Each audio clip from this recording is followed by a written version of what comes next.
merupakan inisiatif dari DPR. Jokowi pun mengaku revisi Undang-Undang KPK inisiatif DPR itu tidak ia tanda tangani. KPK dikembalikan seperti sebelum direvisi, seperti apa Pak tanggapannya? Ya, saya setuju, bagus. Karena itu dulu inisiatif DPR loh, jangan keliru ya, inisiatif DPR. Tanggapannya bahwa itu direvisi waktu kepemerintahannya Pak Jokowi itu seperti apa? Ya memang saat itu atas inisiatif DPR direvisi. Tapi saya nggak tanda tangan. Hal itu kemudian menimbulkan berbagai respons. Salah satunya datang dari Wakil Ketua KPK Johanis Tanak. Dalam keterangan tertulisnya, Wakil Ketua KPK Johanis Tanak mengatakan, apanya yang mau dikembalikan? Undang-undang itu bukan bisa dipinjam setelah selesai dipakai, dikembalikan kembali. KPK adalah lembaga negara yang diberi tugas untuk melaksanakan pencegahan dan pemberantasan tipikor, bukan membuat undang-undang. Sekarang ini KPK bekerja berdasarkan Undang-Undang KPK yang lama dan baru. Dengan undang-undang yang baru, status hukum pegawai KPK menjadi jelas sebagai ASN. Kalau mau KPK bekerja independen, tanpa ikut campur lembaga lain, perubahan Undang-Undang KPK hanya terkait keberadaan KPK ditempatkan dalam rumpun yudikatif. Jadi, lembaga yang berada di dalam rumpun yudikatif terdiri dari MA dan KPK. Baik MA maupun KPK, masing-masing lembaga tersebut berdiri sendiri. MA berdiri sendiri dalam rumpun yudikatif, begitu juga KPK berdiri sendiri dalam rumpun yudikatif. Sekjen PDI Perjuangan Hasto Kristianto juga menyatakan setuju jika Undang-Undang KPK dikembalikan ke versi lama, selama penyidik KPK terdiri dari kalangan independen. Nah, yang nantinya PDI Perjuangan juga sepakat bagaimana KPK menjalankan fungsi-fungsi yang sifatnya sangat khusus di dalam pemberantasan korupsi. Misalnya masalah kejahatan perpajakan, kemudian illegal logging yang menciptakan kerusakan lingkungan, illegal fishing, kemudian berbagai giant corruption, itu yang harus difokuskan untuk KPK. Sementara itu, PLT Wakil Koordinator ICW Wana Alamsyah mempertanyakan kembali pernyataan Jokowi yang setuju Undang-Undang KPK kembali ke versi lama. Menurut ICW, revisi Undang-Undang KPK di masa kepemimpinan Jokowi justru makin melemahkan independensi KPK. Sehingga, jika Undang-Undang KPK akan direvisi kembali, poin penting yang harus dikembalikan adalah independensi dalam tubuh KPK. Pertama tentu mengembalikan lagi independensi KPK seperti sebelumnya, sesuai dengan mandat United Nations Convention Against Corruption, begitu. Lalu kemudian yang kedua adalah memilih pimpinan KPK yang diduga atau yang tidak memiliki konflik kepentingan. Kalau kita lihat sekarang komposisi di pimpinan KPK cukup banyak dari penegak hukum, kepolisian dan kejaksaan. Problemnya adalah ketika ada kasus-kasus korupsi yang patut diduga melibatkan lembaga penegak hukum, kami mengkhawatirkan ada konflik kepentingan dalam penanganan kasus. Pada 2019 lalu, DPR dan perwakilan pemerintah sepakat untuk merevisi Undang-Undang KPK. Kini 7 tahun berselang, wacana kembali menggunakan Undang-Undang KPK yang lama kembali mencuat. Seperti yang disampaikan mantan Ketua KPK Abraham Samad dalam pertemuannya dengan Presiden Prabowo beberapa waktu lalu. Tim Liputan, Kompas TV.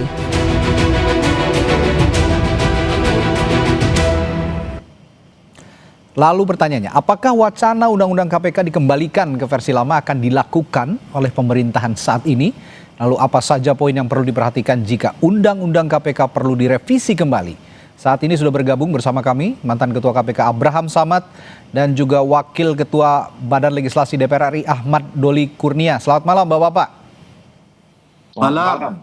Assalamualaikum warahmatullahi wabarakatuh. Waalaikumsalam warahmatullahi wabarakatuh. Saya ke Bung Samad dulu. Bapak Abraham Samad ini Ketua KPK periode 2011-2015 ya, sosok yang merasakan langsung bagaimana rasanya memimpin KPK saat masih dalam tanda kutip berdarah dingin begitu ya, sebelum katanya dilemahkan oleh aturan yang baru. Nah, Bang Abraham, apakah ini kabar baik yang Anda terima ketika mantan Presiden Joko Widodo atau Presiden ke-7 Republik Indonesia Joko Widodo mengamini apa yang Anda inginkan Apa itu merupakan kabar baik atau sekedar janji manis? Karena sekarang sebenarnya sudah kehilangan momentum, Bung Abraham. Iya, sebenarnya begini ya. Saya ingin katakan begini bahwa ketika Undang-Undang KPK direvisi tahun 2019, itu berarti kita sudah mengingkari United Nations Convention Against Corruption yang kita sudah ratifikasi.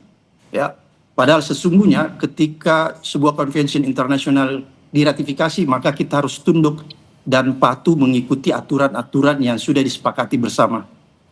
Salah satu aturan di dalam United Nations Convention Against Corruption itu menyatakan bahwa lembaga anti korupsi yang ada di dunia seharusnya dia sifatnya independen, kelembagaannya sifatnya independen ya. Jadi dia tidak boleh berada di bawah eksekutif, yudikatif dan legislatif. Oleh karena itu menurut saya ketika lahir Undang-Undang 2019 yang meletakkan lembaga KPK di bawah rumpun eksekutif, itu berarti kita sudah menyalahi atau tidak mengikuti lagi apa yang dimandatkan oleh UNCIC, padahal kita sudah ratifikasi. Kira-kira seperti itu. Oleh karena itu menurut saya, yang dulu, walaupun sebenarnya di dalam undang-undang yang baru KPK dijelaskan di salah satu pasalnya bahwa mengenai tupoksi ya, tugas penegakan hukumnya itu tetap independen. Tapi kalau kita merujuk di UNCIC, tunggu. Ya. Kalau kita merujuk di UNCIC supaya lengkap nih ya. Silakan Bung. Sampaikan sepotong-sepotong nanti masyarakat tidak teredukasi. Oleh karena itu kalau kita walaupun dalam tugas tupoksinya kita menyatakan dia independen, tapi kalau kelembagaannya itu sifatnya tidak independen, dia berada di bawah salah satu rumpun. Dalam hal ini rumpun eksekutif, itu menjadi masalah. Kenapa menurut saya menjadi masalah? Kita bisa lihat ya, ketika lembaga itu diletakkan di bawah rumpun eksekutif, maka aturan turunannya ketika itu mensyaratkan seluruh pegawai KPK itu haruslah menjadi ASN, aparatur sipil negara. Oleh karena itu pada saat itu karena ada aturan seperti itu, maka lewat komisioner KPK pada saat itu yang bernama Firly Bahuri dan kawan-kawan melakukanlah apa yang kita kenal selama ini, tes wawasan kebangsaan yang dilakukan ya.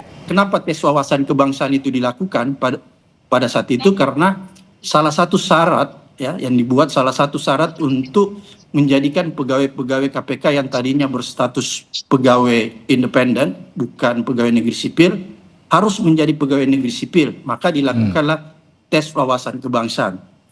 Tapi yang menjadi ironis kalau kita lihat, tes wawasan kebangsaan yang dilakukan Firly dan kawan-kawan itu adalah tes wawasan kebangsaan yang sifatnya abal-abal. Kenapa saya katakan sifatnya abal-abal? Setelah melihat pertanyaan-pertanyaan di dalam tes wawasan kebangsaan itu sama sekali tidak mencoba menggali tentang wawasan kebangsaan seseorang atau tentang nasionalisme seseorang. Tapi justru banyak pertanyaan-pertanyaan yang rada-rada aneh, yang lebih kepada menggali tentang pribadi-pribadi seseorang. Sehingga saya melihat tes itu sebenarnya hanya dilakukan untuk menyingkirkan orang-orang yang selama ini punya integritas di KPK. Dan apa yang terjadi, betul dugaan kita bahwa setelah tes wawasan kebangsaan yang dilakukan, maka ada 57 orang pegawai KPK itu disingkirkan. Kenapa disingkirkan? Karena dinyatakan tidak lulus tes wawasan kebangsaan.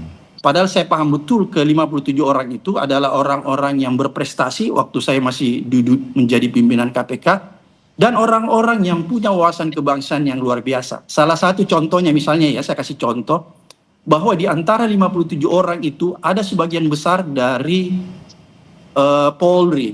Bahkan mereka adalah lulusan Akpol, ada lulusan terbaik dan lain sebagainya, misalnya Novel dan lain sebagainya, ada beberapa orang. Bayangkan saja ketika mereka masuk di Akpol, itu kan tes serupa yang menyangkut tes wawasan kebangsaan, tes nasionalisme, itu sudah dilakukan, psikotes dan lain sebagainya, dan mereka dinyatakan lulus. Kok kali ini ketika dilakukan tes ulang, dinyatakan nggak lulus. Jadi salah satu contoh, sehingga saya melihat bahwa tes wawasan kebangsaan yang dilakukan pada saat itu sebenarnya tes akal-akalan hanya untuk menyingkirkan 57 orang yang selama ini menurut kacamata saya, karena saya pernah memimpin di sana, mereka ini adalah orang-orang yang tangguh, orang-orang yang tidak berkompromi, dan orang-orang yang betul-betul mandiri dan independen dalam sikap. Kira-kira seperti itu. Oleh karena itulah kemarin pada saat saya berjumpa dengan Presiden Prabowo, saya menyampaikan hal ini, bahwa kalau kita ingin mengembalikan marwah kelembagaan KPK, maka kita harus kembali ke undang-undang lama. Karena salah satu yang memperburuk IPK kita, indeks persepsi korupsi kita ini kan terjun bebas. Dari 37 menjadi 34. Itu salah satu bukti bahwa ada masalah sebenarnya. Oleh karena itu, kalau kita ingin mengembalikan pemberantasan korupsi seperti dulu, punya semangat dan punya hasil, bisa memperbaiki indeks persepsi korupsi kita, salah satunya memperbaiki kelembagaan KPK. Salah satunya, bukan satu-satunya. Kira-kira seperti itu. Nah, salah satu indikator yang Anda sebutkan tadi juga akan dibicarakan tentu saja nanti di DPR. Apakah diamini oleh DPR? Kita malam hari ini juga ada balik dari DPR, Bung Ahmad Doli Kurnia. Bung Doli, kalau apa yang Anda simak dari Bung Abraham Samad tadi, bahwa banyak sekali korban yang muncul, dalam tanda kutip korban yang muncul dari undang-undang revisi undang-undang KPK yang baru ini. Nah, sehingga diminta dikembalikan ke yang lama untuk menjaga marwah KPK. Mantan Presiden Jokowi juga sudah mengatakan ini juga sudah memberi lampu hijau gitu ya. Apa DPR punya nyali untuk bergerak cepat kira-kira untuk kembali mengembalikan undang-undang KPK ke versi yang lama? Iya, saya kira pemerintah itu ada bagian komunikasi semua seluruh Bank Indonesia, apalagi sama-sama tahu di dalam kepemimpinan Presiden Prabowo ini, isu kerugian transaksi ini sudah berkali baik pada sebelum sebagai presiden, terus kemudian pada sudah pilih presiden, Bung Doli, mohon maaf, suara Anda terputus-putus, sepertinya sambungannya kurang baik. Ya, Bung Doli. Halo, tes. Ya, masih terputus-putus. Mungkin. Ya, sambungan sepertinya menyambung dengan sambungan koneksi WiFi mungkin ya, karena WiFi-nya masih belum optimal. Nah, oke, baik, silakan dilanjutkan. Silakan dilanjutkan, Bung Doli. Halo. Iya, saya kira isu transaksi adalah bagian dari semua komitmen untuk mengurangi korupsi. Nah, dan kita sama-sama mengetahui, apalagi periode ini sudah berkali pada dari presiden itu berkali sampaikan, kemudian sudah jadi presiden tapi belum diselesaikan. Apalagi jadi presiden itu banyak belum baik untuk kita sama-sama mengadopsi. Nah, untuk itu semua saya kira memang kita membutuhkan sistem yang betul-betul mendukung tentang baik kita semua seperti itu. Nah, salah satu untuk bagaimana memperkuat institusi-institusi yang kita harapkan untuk bisa di depan memberantas korupsi termasuk dalamnya. Nah, saya tidak punya pretensi kemudian kita bisa menilai proses sebelumnya itu terjadi pelemahan atau tidak gitu. Dan saya kira tidak ada kata terlambatkan pun kalau kita punya komitmen siapapun kalau kita waktunya pun tidak ada kata terlambat untuk kita bisa memperbaiki ekosistem itu. Dari masyarakat untuk melakukan upaya terhadap undang-undang yang kembali ke yang lama. Saya kira dalam rangka tadi untuk tetap kita berkomitmen memberantas korupsi, saya kira kita dukung gitu. Nah, nanti kita bicara secara rinci mana hal-hal yang memang untuk memperkuat bingkai besarnya, judul besarnya adalah kita semua berkomitmen untuk memberantas korupsi. Nah, untuk itu perlu didukung, itu termasuk institusi dikaitkan. Ya, Bung Doli, ini beberapa pihak, mungkin termasuk Bung Abraham Samad, menganggap bahwa DPR juga dalam tanda kutip ya punya dosa untuk merevisi Undang-Undang KPK yang dianggap publik juga akhirnya melemahkan institusi KPK. Tadi Presiden ke-7 Republik Indonesia mengatakan, Joko Widodo mengatakan bahwa dirinya tidak ikut menandatangan revisi Undang-Undang KPK atau Undang-Undang KPK yang baru ini. Itu hanya inisiatif DPR dan ditangani oleh DPR. Saya ingin juga Anda yang duduk juga di DPR di periode sebelumnya pada saat Pak Jokowi menjabat presiden juga ingin menjelaskan bagaimana ini bisa akhirnya menjadi undang-undang dan tanpa ditandatangani oleh presiden. Tapi jangan dijawab dulu Bung Doli, saya akan tanyakan itu hal-hal itu setelah jeda di Sapa Indonesia Malam sesaat lagi. Tetaplah bersama kami.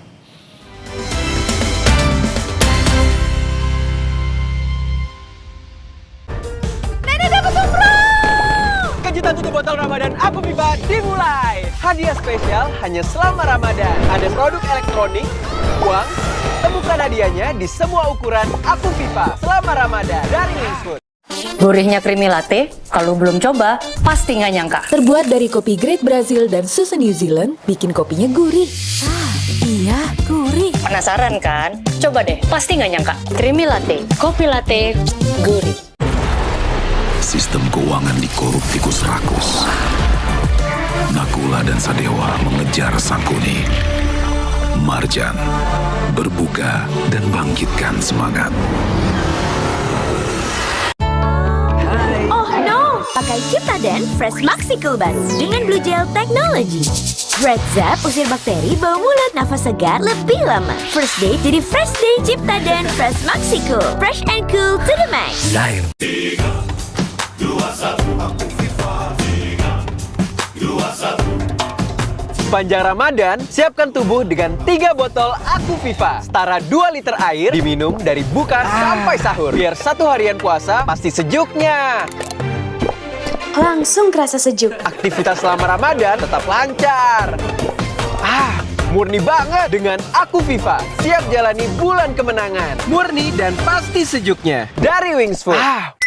Kakak, sahur. Aku mau sahur ya, Bu. Sahur kan penting, Kak. Biar kuat puasanya, lengkapi sahurnya dengan Energen. 30% lebih banyak sereal, kenyang lebih lama. Kuat puasa seharian. Di jantung kota digital, Nakula dan Sadewa mendeteksi ancaman. Sistem keuangan dikorup. Sangkuni melahap kripto.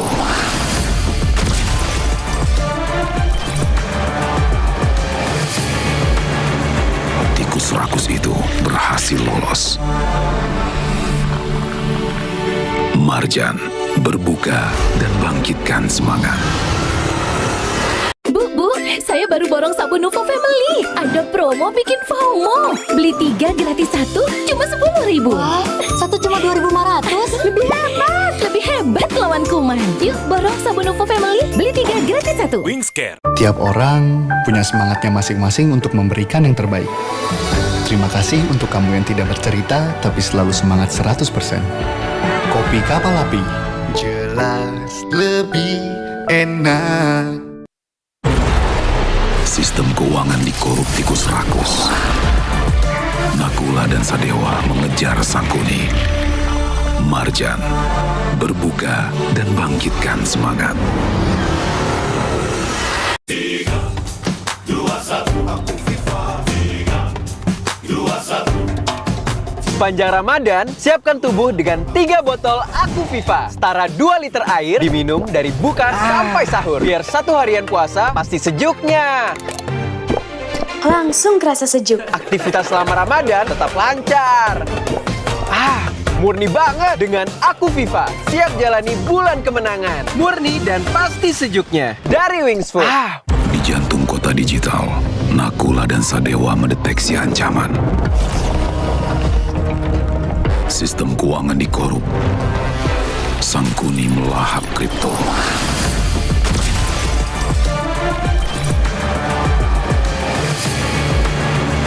Tikus rakus itu berhasil lolos. Marjan berbuka dan bangkitkan semangat. Kakak, sahur. Aku mau sahur ya, Bu. Sahur kan penting, Kak. Biar kuat puasanya, lengkapi sahurnya dengan Energen. 30% lebih banyak sereal, kenyang lebih lama. puasa seharian. Sistem keuangan dikorup tikus rakus. Nakula dan Sadewa mengejar Sangkuni. Marjan berbuka dan bangkitkan semangat.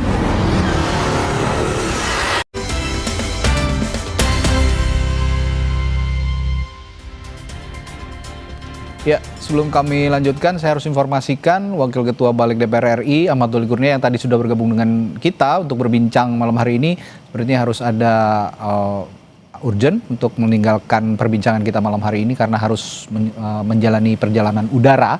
Dan tadi Bung Doli mengatakan bahwa kalau berbicara soal pelemahan itu agak harus dijelaskan lebih detail karena agar supaya tidak subjektif bicaranya, begitu. Dan juga tadi saya sedikit menyimak Bung Doli mengatakan bahwa kalau memang ini sudah menjadi aspirasi publik yang cukup kuat dan masuk ke DPR, di meja DPR, ya kita akan bahas dan tidak menutupi kemungkinan untuk juga ikut dikembalikan ke revisi undang-undang yang lama sepanjang itu bisa menguatkan KPK. Tapi pertanyaan saya sedikit menyinggung juga soal tadi, Bung Samad, dosa DPR, karena Pak Jokowi, Presiden ke-7 Republik Indonesia, mengatakan bahwa saya tidak menandatangani itu inisiatif DPR.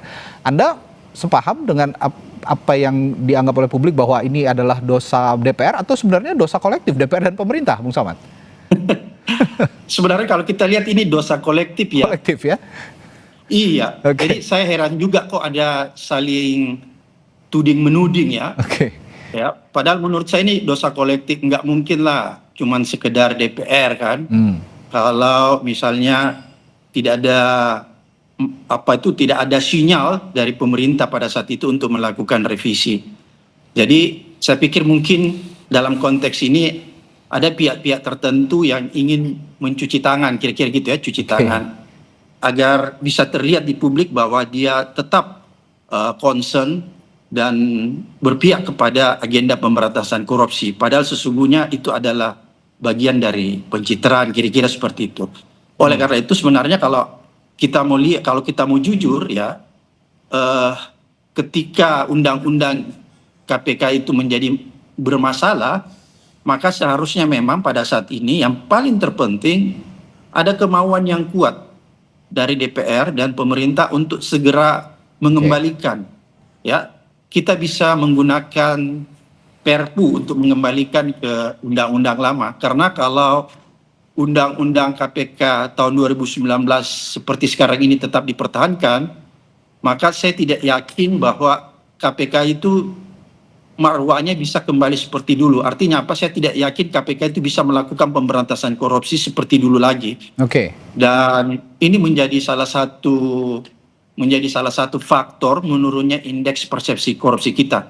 Oke. Ya, walaupun sebenarnya kalau kita lihat penegak hukum yang melakukan pengusutan terhadap kasus korupsi kan bukan cuma KPK, ada polisi, ada kejaksaan. Tapi boleh dikatakan bahwa setelah undang-undang itu direvisi dan KPK menjadi lemah, kan kita bisa lihat sekarang KPK nggak berdaya. Misalnya melakukan OTT yang menurut saya itu kelas tria. Ya, kenapa receh begitu ya? Ya, receh gitu ya, dibandingkan misalnya dengan kejaksaan ya. Kemudian timbul pertanyaan, kenapa KPK bisa sampai setidak berdaya itu? Ya, kalau menurut saya karena undang-undangnya sudah direvisi sehingga sifat independensinya, kemudian kewenangan-kewenangannya sudah dipreteli atau diamputasi. Banyak sekali kewenangan-kewenangan di dalam Undang-Undang KPK tahun 2019 itu yang sudah diamputasi sedemikian rupa sehingga dia tidak berdaya lagi. Jadi saya lihat dia semacam singa atau harimau yang sudah ompong, kira-kira seperti itu. Bung Samad, saya juga tertarik dengan apa yang dikatakan Bung Doli. Ini juga untuk menjaga objektivitas berpikir kita semua, publik, terutama soal diksi pelemahan KPK yang diutarakan oleh Anda tadi juga. Sebenarnya untuk diksi pelemahan, indikasi-indikasi yang Anda tonjolkan tadi itu sudah cukup jelas, seperti misalnya tadi ada 57 pegawai KPK yang tidak dilanjutkan gitu ya, padahal mereka ini yang tangguh, yang punya integritas, lalu juga ada indeks persepsi korupsi yang terus turun, belum lagi tingkat kepuasan publik terhadap kinerja KPK yang biasanya trennya di atas 80%, ini terus turun di bawah 75% hingga detik ini di berbagai hasil survei. Nah, bagaimana Anda juga meyakinkan publik bahwa indikator-indikator itu merupakan kejelasan yang paling bisa dilihat oleh mata telanjang bahwa ini adalah pelemahan KPK? Ya, jadi tadi indikator-indikator yang disampaikan itu adalah indikator-indikator yang menurut saya sangat masuk akal dan bisa dipertanggungjawabkan secara ilmiah ya. Sehingga kalau ada pertanyaan, kenapa KPK menjadi melemah? Ya, kita bisa lihat tadi indikator-indikator tadi.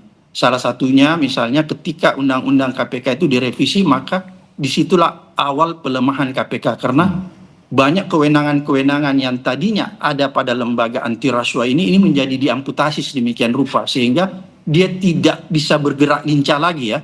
Walaupun masih ada gerakan, tapi gerakannya itu tidak selincah dulu karena dia dibatasi. Dia dibatasi oleh rambu-rambu, oleh Undang-Undang 2019 yang dilahirkan oleh DPR dan pemerintah pada saat itu. Belum lagi kalau kita lihat seleksi, ya, seleksi komisionernya, ya. Kita lihat pada saat Undang-Undang KPK 2019 dilemahkan dan masuknya komisioner-komisioner yang bermasalah.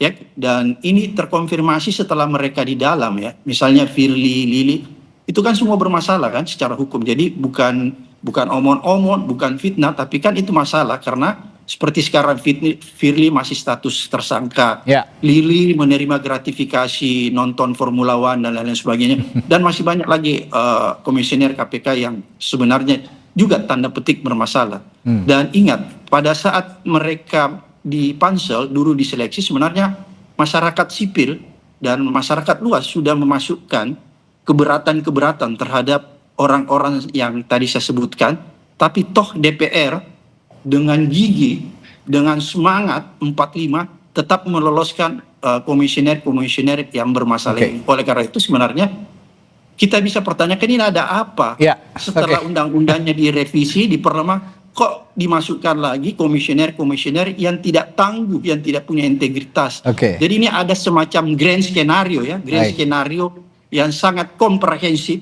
untuk melemahkan KPK. Kenapa saya bilang komprehensif? Karena undang-undangnya sudah dilemahkan, terus dimasukkan lagi komisioner-komisioner yang bermasalah. Oleh karena itu lengkaplah sudah pelemahan itu. Ya, indikator-indikator yang cukup jelas sebetulnya ya, yang bisa dilihat oleh publik.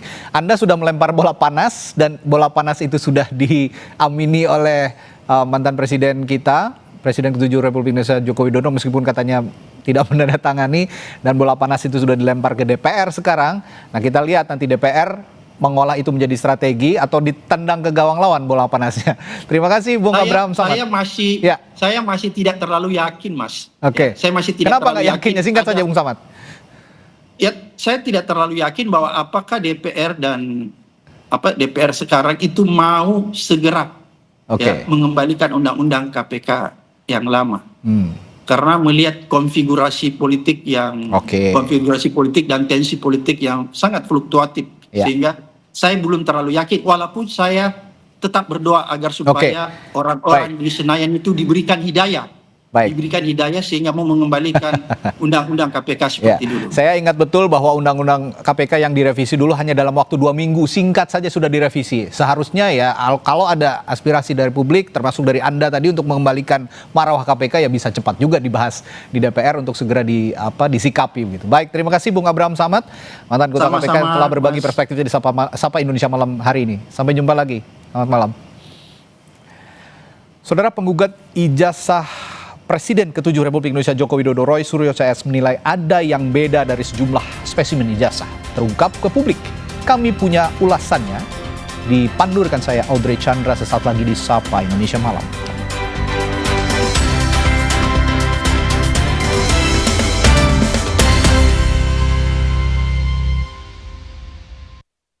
Kakak, sahur. Aku sahur ya, Bu. Sahur kan penting, Kak. Biar kuat puasanya, lengkapi sahurnya dengan Energen. 30% lebih banyak sereal, kenyang lebih lama. Kuat puasa seharian. Gurihnya creamy latte, kalau belum coba, pasti nggak nyangka. Terbuat dari kopi Great Brazil dan susu New Zealand, bikin kopinya gurih. Iya, gurih. Penasaran kan? Coba deh, pasti nggak nyangka. Creamy latte, kopi latte, gurih. Sistem keuangan dikorup tikus rakus. Nakula dan Sadewa mengejar Sangkuni. Marjan, berbuka dan bangkitkan semangat. Oma Opa, Happily Popok Celana Dewasa 3-in-1 ada sasetnya cuma 5.000. Promo nih, beli 4 gratis 1. Happily, ekstra serap, ekstra kering, ekstra tipis. Cus, diborong per saset cuma